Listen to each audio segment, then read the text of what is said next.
stupid? Get out of here! Fuck you! You are a liar!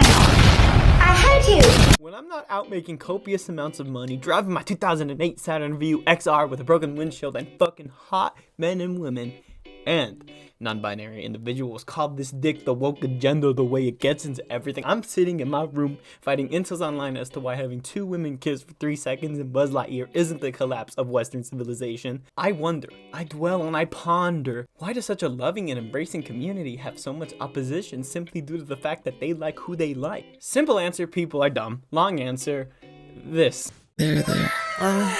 You guys just chill on my lap then. Want hot chalky? What's that?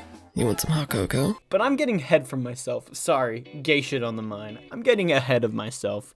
With every horrifying story, we gotta start at the beginning, from where it all started. Not that far back, I just mean from when I first heard about boyfriends. I'm gonna be honest, WEBTOON is pretty good. I mean, it's not like its spiritual predecessor, Wattpad, which is a video for another day. WEBTOON has a plethora of amazing fun, cool, amazing fun, epic cool, really cool stories, from cutie slice of life stories to the apocalypse and also depression. It's no wonder as to why so many stories are known outside of WEBTOON. A few kids in my 8th grade class convinced our teacher to allow us to read WEBTOONs during reading time because it was technically literature, although I kinda just used that time to record my friends on Snapchat and our antics. I have Nigerian dancing kid. The fuck's on your phone? Nigeria got talent. But on the off chance that I did read some WEBTOONs, I really enjoyed it. Stories like Days of Hana and Adventures of God kept me entertained in that awkward part of life where, I didn't really know who I was and also was fucking ugly. But mostly times were good. But let me ask you, dear viewer, what happens when people don't grow out of that awkward stage and stay weird forever? That's right, they become gay. That's a joke. They demand awkward content to quench their thirst. And I mean, that's why we have vor porn. I mean, like, no normal person or J.O. into that shit. And that awkward content leads us to the subject of today's video, Boyfriend. Boyfriends was first published on May 7th, 2020 and was greeted by positive reviews, I think? I don't know, I wasn't around, but the top comments from those early comics seem to be very supportive, so I'm doing my best. Okay, what am I, some media-related content creator on YouTube? But, I kind of dropped that app around my 9th grade year because I was focused on other things, like my grades, or like how the KKK showed up to my school. That is a true story, and no, I will not give context. Anyway, I caught wind of the Boyfriends comic kind of recently, just like most people. Picture this, after a long, hard day of watching Sonic 2 for my senior fun day, I get home, eat dinner, and settle into bed. I pull out my phone, a phone of which is now full of search history of Dr. Eggman plushies due to the aforementioned movie I just watched. I open YouTube and click on ASMR Mommy Puts You to Sleep when I'm greeted to the scariest thing I've seen all day. And like I said, I watched Sonic 2, I had to watch Dr. Robotnik floss, so I thought nothing could crack me. But no, this 30-second clip broke me. Not to vent or anything, but I've never had a boyfriend before, so I don't know what to do. I've been craving and burning to be held by a man! And that's how most people caught wind of this comic. A 30-second clip of a Mr. Peanut Butter gay prep twink knockoff talking about how he wants to be held by a man! And it was rough. Not because of the fact that he wanted to be held by a man, but because this was a tad sad clad an ad and was putting the ad in bad and had made every mad lad and rad chad in a ciudad say egad. Boom, that's how you fucking do it! And that was everyone's opinion on it. But if I'm being honest, it wasn't mine. I kind of held out a little hope for the series. Not like I was gonna read it though. I just thought maybe the same thing with Q-Force could have happened, where a really good show that had good subversions of common queer tropes and funny writing fucked over by an evil company to make the show appear horrible in ads, giving them a reason to not release queer-related content, but unfortunately that was not the case. I have a friend who liked male boyfriend audiobooks. The ones like, oh, hey there, kitten. Oh, come here. Come to daddy. What's that, kitten? You made a mess for daddy. But this friend also read the Boyfriends comic around the time it started because they were desperate for representation and they were also blindsided. So when a person who listens to Big Daddy Boyfriend audio ASMRs for fun says that this was too much for them, then damn, scary. So in this video, I'm gonna talk about boyfriends. Let's start off with the most important thing when it comes to a story. It's characters, and this comic sure does have them. So let's take a look at them. So these characters are named... Oh, hold up, what's this? What? I'm getting a call? Yo, it's me.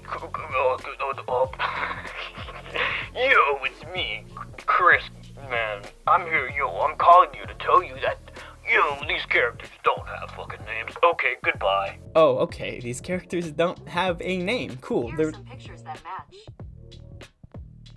What? Oh, okay. These characters don't have a name. Cool. They're literally referred to as goth, nerd, prep, and jock. Okay, fuck that. From here on out, we're referring to these characters as Chain Chomp, Magic Koopa, Mr. Peanut Butter, and Tadashi, respectively. Oh, their names were announced on Twitter? That's Lazy. cool. But who cares? I'm going with my names because they're cooler. So let's take a look at what these characters are like. Well, get this, guys. Tadashi is a jock-type big guy. We know this because basketball. Magic Koopa is a nerd. This is subtly implicated because he actually wears glasses and likes anime. Chain Chomp is emo because all they know is McDonald's, charge their phone, twerk, be bisexual, eat hot chip, and lie. And Mr. Peanut Butter is preppy because, and I don't know if you guys caught this, but he wears a sweater around his neck. And is annoying. And before you guys ask, out of all the 4 fucking horsemen of the apocalypse that are these characters, only one that I can tolerate is Jock, because from everything I've seen, he's been the least annoying. These characters are masterly painted onto the great canvas that is this comic, working on subtle layers and themes and symbolisms that I do not blame you if you couldn't pick up on them. All these characters feel like they have nothing to them. Look at us, we're a bunch of one-dimensional caricatures. I'm the loud one. I'm the stoic, brave one. Yeah, You're the fat one who never stops eating. Lady Sif is the woman. These cretins are just prep boy trope, emo boy trope, nerd boy trope, and jock boy trope. They don't have layers to them. Their personalities have about the same amount of depth as a puddle in a goddamn desert, and it just kinda sucks. But I guess Chain Chomp is the only character in the lineup that has a bit more to him, that being that he's a transgender man, which is gauche, which means bad. I heard from people within the community that the representation is kind of poopy ass. Now, I'm not going to speak too much on the representation because I'm not polyamorous or trans, but I am stupid, so I feel like it's safe to make fun of the comic. But okay, about Chain Chomp, bro, what the actual hell? He is such a weirdly written character. Like, I was watching him for the first time recently, and holy hell, is he weird. The way he just so nonchalantly flirts with people as if it's nothing is so goddamn disgusting to watch. Maybe that's just me, or maybe that's the way he was meant to be written, but I can't help but watch his interactions with other characters and boyfriends and would fucking picture him as Vin Diesel. Like, watch this. Eu sou o Groot. I love her. Man, she's so fucking sexy. It's not, I can't do this interview. Look at her. Eu sou o Groot. Does anyone say this? Guys, what's wrong? Am I the only one that's saying it? Look at her. Not a bad first date, Squirt. Hey, you can be yourself around me. I like you the way you are. Y'all could say I got W ribs. Yeah, both Chain Chomp and Vinny Boy are crazy little guys. And speaking of fucking what the hell? And speaking of little guys, let's talk about Magic Koopa. I don't know if this is me or if this is a nitpick, but am I the only one who sees him as a goddamn minor? Like, okay, sure, in canon, he's 19 years old, he's a college kid, but like, I don't know if it's the fact that he's a 4'1" or his big googly eyes, glasses, or whatever the hell, and his cutesy demeanor, and everything about it just kind of makes him seem like a kid. Also the fact that he's literally a virgin. I don't know, it just seems a little fucking disgusting. And speaking of the Walker Model S push mower with Walker grass handling system registered trademark and patented through shaft registered trademark, PTO blower design, and reduced weight and cost, I have a little gripe with something that's canon for these little gay boys. Apparently, they're fucking minorities? These guys are about as white as the motherfuckers in TikTok comment sections who say, yeah, I'm black and I don't find this offensive. Like, okay, I guess they can be Asian, pop off, but too bad their culture doesn't add anything to their goddamn characters. Look, it's obvious at this point that I don't like this comic, but unlike others who hate it because it may be gay or poly or trans or whatever, I dislike it for, I like to believe, tangible and fair reasons. This comic premise and franchise can work on paper, and to be fair, there's not much polyamorous representation out there other than fucking Hollyhock, Mannheim, Guerrero, Robinson, Zerberschlag, Sung, Funzarelli, McQuacks' dads. But what I do to make this good representation and to fix the story is just make the characters three-dimensional, and that's all I believe could take to fix this concept of a story. Look, it can even stay cringy. I'm one of those people who can understand the show worths and credibility even if I hate the show myself. Like, even though I despise Big Mouth with every goddamn fiber of my soul, I can possibly consider about playing with the notion of saying that it might have something of worth in it which causes people to like it. and boyfriends could be like that. It can stay its cringy ass hot chalky type of vibe, but still have compelling characters and themes. Like, here's what I would consider doing with these characters to make them more compelling and less one-dimensional. People love a good trans person winning story, so I'd illustrate Chain Chomp's journey of gaining the confidence to be an assertive flirt slash lover, not necessarily in a going from the closet to out of the closet way, because those tend to lean on themes of queerness being an exception and not the status quo, as Knuckles would say, but more so in an unconfident to confident post-transition sort of way, if that makes sense. I don't know, I'm not trans, I'm just sexy. For Tadashi, I'd make him struggle in regards to him being gay, but being part of a majority hetero environment, i.e. being part of a football team. Have him struggle between the duality of those two worlds in compelling ways, not necessarily in the way where he has to prove his worth to homophobes for them to respect him, because stories like that are kind of stupid. I don't know, Mr. Peanut Butter could focus on his privilege of being a well-off with money and coming to appreciate a modern, modest life with guys he loves or something, I don't fucking know. And Magic Koopa, because he's a smart one, could go through internal struggles due to the fact that, and this is just headcanoning to try to make the story good,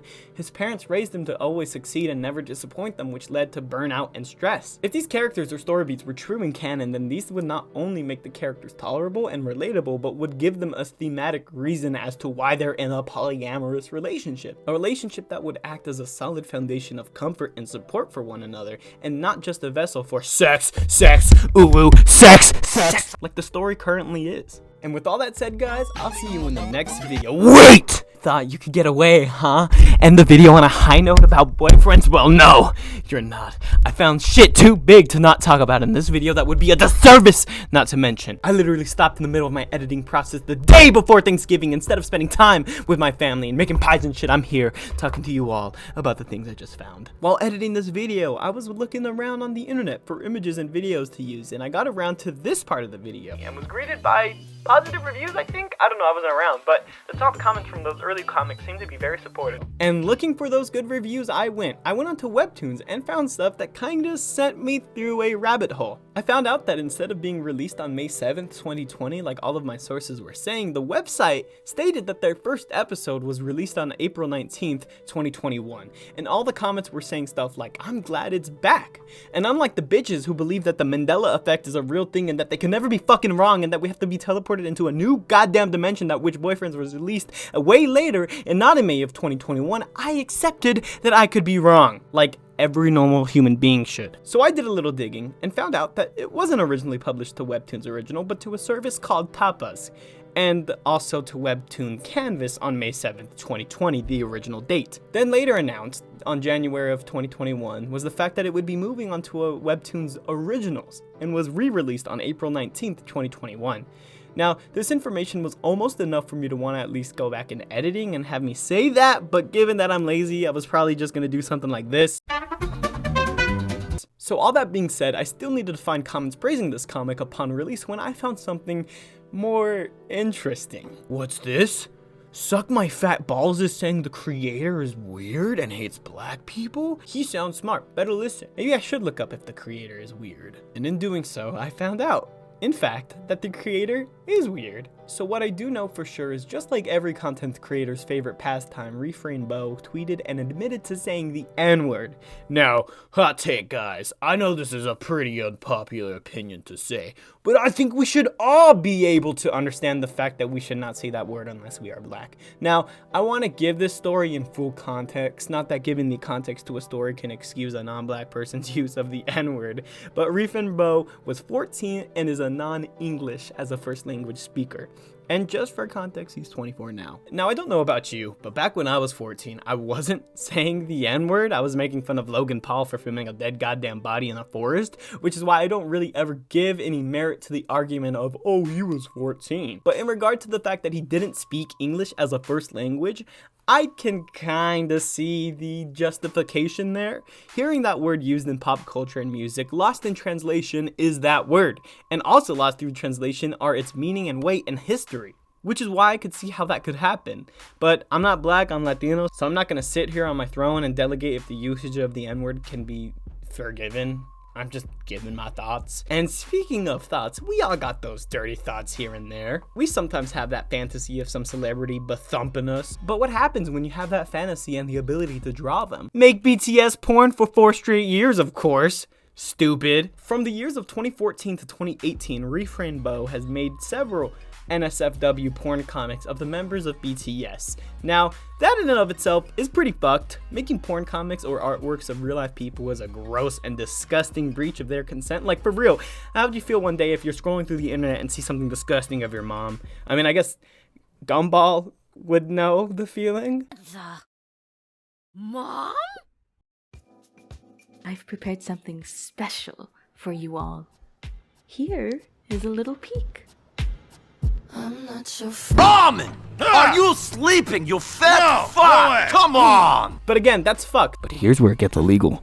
Some or all of the members, I don't know, I don't care for BTS, were underage at the time, 17 to be exact. And regardless of Refrainbow being under the age as well, creating something like that according to the Act on the Protection of Children and Juveniles from Sexual Abuse created in 2011, which supersedes Section 305 of the Criminal Law of South Korea, that is classified as child pornography. Refrainbow has since apologized for doing so and for breaching their consent, accepting if their fans wouldn't want to support him in the future. And lastly, there are people out there who are accusing Refrainbow of using Chain Chomp as a self-insert, and to be honest, I didn't really care for that fact. Sure, self-inserting yourself into your work is kind of weird and annoying, like how Jon Favreau through Happy Hogan got to get beat up by Scarlett Johansson. Lucky ass. So originally, I didn't care about that claim, but I got a little bug in my head to at least look up Refrainbow's face just so I could use at least a picture of them for the video when I found this. Refrainbow, or should I say Refrain Bro, you are not making this shit easy. A tweet showing his face with the caption, "When I said goth is my self-insert, I was kidding. As a person who doesn't speak English as a first language, they really know how to use that fucking contraction, huh? I'm just gonna say it, Chain Chomp's fucking weird and hypersexual and a menace. And if you admit that the bitch you created is a self-insert of yourself, then what does that say about your character? So take what you will about Refrainbow. Definitely a peculiar little degenerate wife guy, his words, not mine. I'd expect nothing normal from the creator of a comic that is the antithesis of nothing normal, which kinda stinks, to be honest. I, out of all people, like good representation, and am saddened when I see a product that could have really been that and failed miserably. These stories could be really freaking swell with just a few retweaking, or should I say, retwinking. Roll credits, bitch!